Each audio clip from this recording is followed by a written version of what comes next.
Hello, everyone. Today is Tuesday, January 25th, 2022. The American Army and the UN evoked the presence of the Wagner Group in Mali. This article is taken from Mali Actu. The American Army confirmed on Friday the presence of the Russian paramilitary group Wagner in Mali.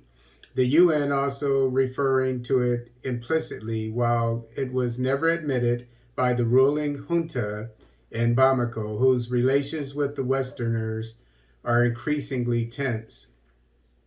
Wagner is in Mali, U.S. Army AFRICOM Commander General Stephen Townsend said in a Voice of America radio interview recorded Thursday. They are there. We think there are several hundred now. They are deploying with the support of the Russian army.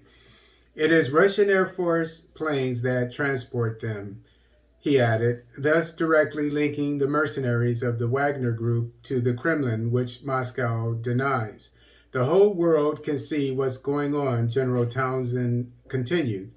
That worries us a lot.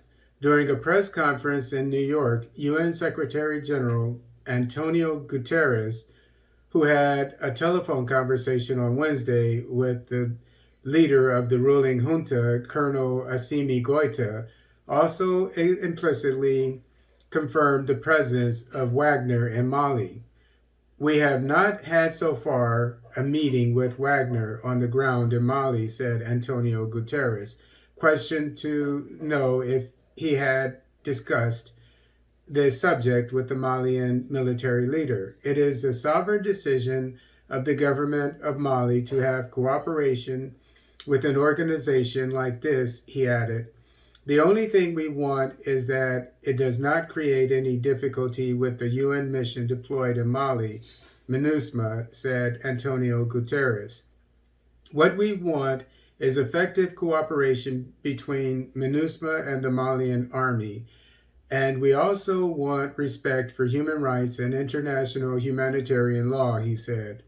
In the Central African Republic, the Wagner Group has been repeatedly accused of extortion and looting against civilians.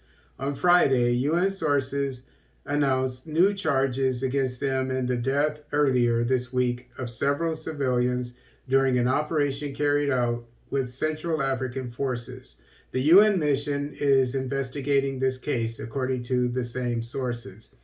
French Foreign Minister Jean-Yves Le Drian last week accused Wagner's mercenaries of supporting Mali's ruling junta under the guise of anti-jihadist struggle and accused Russia of lying about the status of the Wagner force.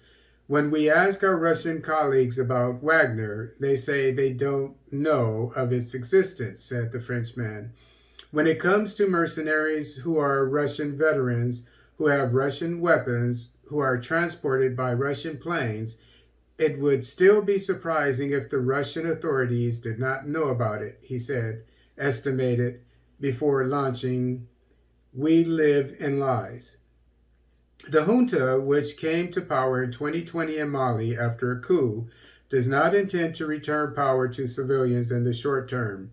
It has thus attracted the hostility of the countries of the Community of West African States, ECOWAS, which have adopted significant sanctions against Bamako. The European Union could do the same soon under the impetus of France, which accuses the junta of using the services of Wagner, which Bamako denies.